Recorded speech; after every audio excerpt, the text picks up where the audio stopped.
Oh, okay, let's talk about that today. Why don't we? Hey everyone, I haven't been on this channel in a while, and I was giving a think the other day, and I am in this really weird position where in my brain, I'm like, title, thumbnail, Sara, make only bangers, right? When it comes to videos. God, I'm so shiny. And I remember the first video I ever posted to this channel, I was saying how sometimes I don't make videos, not just because of my brain overthinking, but also like maybe I'm not confident enough that day. You know, I only have my tinted moisturizer on today. I don't have my makeup. And so that's what I'm embracing today. And yeah, my brain is really overthinking making things right now. So what do you do when you get in that vibe? Well, you just make stuff, and that's what this video is right now. So I actually changed the name of this channel to like, I think Sara Peachy Diaries or something, because I want it to be just a place I can talk. And in my brain, I was like, this is gonna be the new channel of That Creative Life. Let's take creative topics and explore them. It'll just be me, so I don't have the pressure of booking people. But then that got complicated in my brain. I was like, okay, how do I make it fancy, this and that? And I'm like, nope. So I'm actually gonna, pay attention to this channel. I'm gonna try to do like no cut videos, and we'll see what happens. I just need to make stuff, Sara. Okay, today we are going to talk about this, which is a weird topic. We're going to talk about how I un-millionaired myself. This is not a relatable topic. I am 100% aware how lucky I am to have a job where, hey, it's a grind and it is hard to get to the point where I am today. And, you know, it's a lot of work. It's a lot of luck. And it is definitely a grind. And the people at the top, money, right? But I want to go to something that they say in the startup world is move fast and break things. So when people raise a lot of money, when companies raise a lot of money, that's kind of like a saying where raise millions and then just go. And you go without fail. You just want to grow at all costs. So it doesn't matter how much it costs you. It doesn't matter if you have inefficiencies. You just want to grow and you'll worry about it later. And that's kind of an aspect that I took with my life and my career with video. I posted my first YouTube video back in 2011, but when I made a viral video in 2016, I had already built a back catalog of content, and I was like, let's go, let's do it. Ever since 2016, I have not stopped. I felt like it's kind of these like long stints of like sprints, you know, where you sprint, and you're so exhausted, and so you just collapse. So it's like 2 months of sprinting, and then 3 weeks of like just sleeping and being so tired, right? And so I kind of, 2016 to now, move fast and break things. That has kind of been my motto as a YouTuber.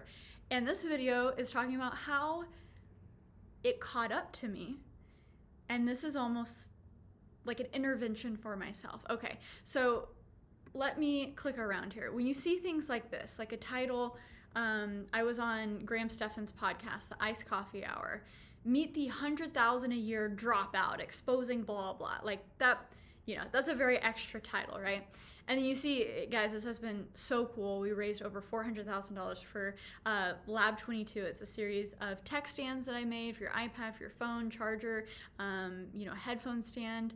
That is a new project and something I'm so excited to build. But that's more of like, that's a business, right? So that revenue goes straight back into the business, and I'm really excited to build that with Moment over the years. But when you see those big numbers everywhere, it's weird because I've almost been getting tweets about money more, I guess because of these things I've been doing, and probably that Iced Coffee Hour title isn't doing me many favors. But in 2019, when I was at the peak of move fast and break things, and I was growing and I was doing so much branded content, and I was doing honestly a ton of speaking engagements. So I was going to conferences, and I was doing all these things nonstop. I was out of town maybe 3 or 4 times a month, not sleeping, but I was on a really good trajectory, right? That was my best, I guess, revenue year of bringing in $800K. Of course, then I had costs freelancers, buying tech. I buy a lot of dumb crap, right? So that's not take-home money, but I can see how you could take a title like that, revenue that I did in 1 year, and be like, oh, of course, right? And it was really cool. Last year I did hit that number, that million number, but then I made a ton of mistakes. And I'm going to tell you why this move fast and break things caught up with me. Because when you're doing that type of lifestyle and you don't look at things and, you have, I know what I'm doing in certain aspects of my life, but when it comes, and I'm knowledgeable about finances, but I see more value in not paying attention to some things like budgeting or being careful with X, Y, and Z. I attribute just going to, well, I'm going to benefit more. I'm going to have more time and more headspace to focus on projects that pay me than I am with that stuff. And that's kind of been my perspective. But then on a year like the past few years, it catches up with you. So kind of cliff notes of what I talked on Graham Stephan's pod. And I hope I made it clear, like, the $800,000 a year revenue, that was like my best year ever. Hopefully I'll maybe get back up there one day. But that definitely wasn't consistent. So you can't really just like add up that number, right? So how I un-millionaired myself this past 2 years really. Kind of cliff notes of the Graham pod. So 1, that condo thing, a mess. So we got caught in this trap of thinking, I need to own. And we couldn't buy the single family home that we thought we wanted. It was still just too expensive, even a year and a half ago. So we're like, let's just baby steps, right? Baby steps. So we bought a condo. It was not for us. Tons of things went wrong. But we still like went through a renovation of the kitchen, and I lost money with that, probably $40,000. Got most of our money back on the actual condo, but the renovation projects just, poof, up in the air. A lawsuit, which I can't really talk about, but 6 figures with that. Sick, fun. And you know what I've actually learned? Money, I've always kind of seen it as almost like a scoreboard, like putting points on the scoreboard. But more now than ever, I'm like, man, money is a tool. I want it. So if I'm ever put in a corner with something like a lawsuit or anything in life, if there's a challenge where throwing money at it can help you win in life, that's why I want to keep growing. Yeah, if that makes sense. I'm being very general because I don't want to say anything wrong, but it's just a tool. It is just a tool, right? Not getting paid for some projects, oof, some bad business moves in general, kind of getting into the flow that I thought I had to be other people. I wasn't being authentically Sara Peachy, a lack of self-awareness. So just trying to scale things, again, move fast, break things, right? So hiring people, and I'm terrible at managing people. I don't want to take time to train or give feedback, and so I end up hanging on to people even when it's not working out. And so once you have salaries of people, money is leaving your bank account every 2 weeks. Bad. And then moving is so hard. Not just moving every year in New York, what we did, just trying to find a better apartment, but moving across states, going from New York to Texas. I mean, so many things with that, right? Throwing away, donating things, and then rebuying them. Like, why did we do that? And just logistics. I don't have to get into why moving is expensive. I'm sure you guys understand that. And, just small things. I mean, I spend my money on really stupid stuff. I mean, I do. Over here, this guy, the Vestaboard. Why is this hurting my brain? Why can't I do this other way? Vestaboard. It's a split flat board. I made a video on it, but this was $3,000. I don't need that. Why did I buy that? Of course, some of this stuff is write-offs for videos because it's tech for videos.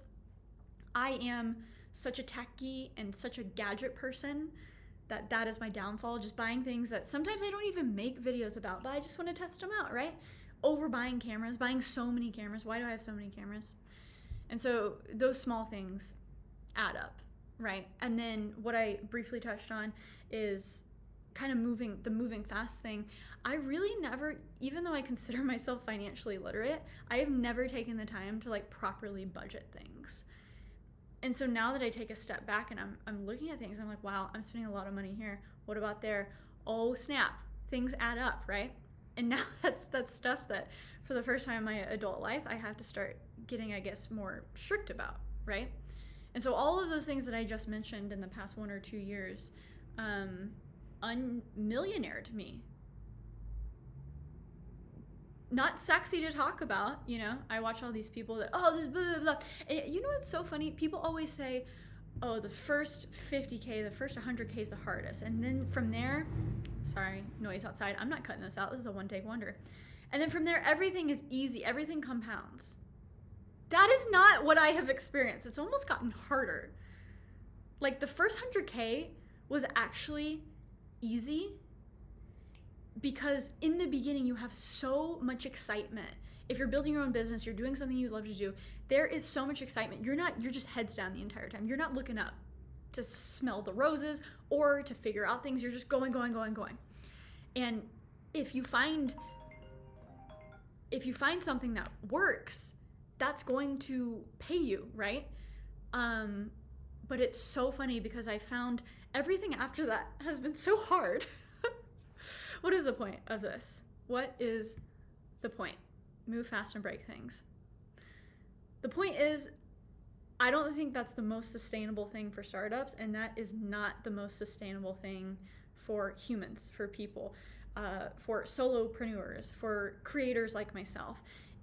Sometimes you have to operate like that, maybe in your first year of your career where things are just growing and exploding.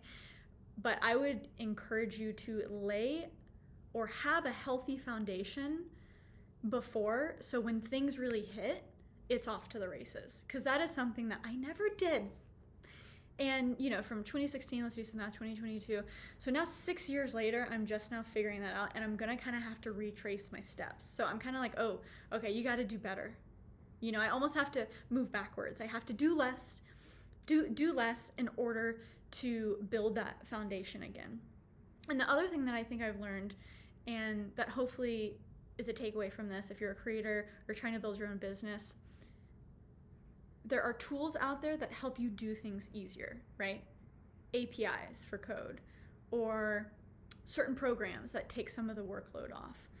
But I will say, be wary of third parties like companies or people that insert themselves into your workflows in life. You know, once you have some momentum and people are like, oh, hey, Sarah, I can help you with this and it's going to be so easy for you, but all the money's going to come through me. I'm going to handle the business side, so you don't have to worry about that. That's my weakness, because I'm like, oh yeah, I just want to focus on making stuff, right? If you're going to make that easier for me, then sure. That is dangerous, because if you do not know where the money is flowing in, how the money is flowing in, and I still do this to that day with some, today with some projects, because I do have a limit on what I can do, and so I just have to find really trusted partners. But just be wary of that. So I think for smaller things, I am only going to do them until I have the time to do them properly right, and for me to own them. An example I can give, if I ever do cool merch, and I love designing that stuff, but I've always done it through third parties, other people's websites, and one way or the other, it has not worked out. And even if I have a ton of sales, very rarely do I see the reward of that, without getting too specific. So if I'm ever doing that again, I am doing it 100% in-house. Like, I'm gonna hold merch here in my office and ship it out myself until I know every part of it to where I can scale it on my own, if that makes sense. Maybe I do something like micro courses, like courses for $100, where I get super specific about things, because I do like teaching things, but I think courses can be super scammy. Not doing a third-party site like a Teachable or something like that, but how can I own it, like on my own Squarespace website or something like that, So that's just some things going through my brain. At the core of things, I just like to build stuff and then tell you about it, tell a story via video, right? And so that was my diary for the day. I don't want this to be longer than 15 minutes, so I'm shutting it off right now. That's going to be my limit for these videos, and maybe I'll be back tomorrow or in several months. You never know.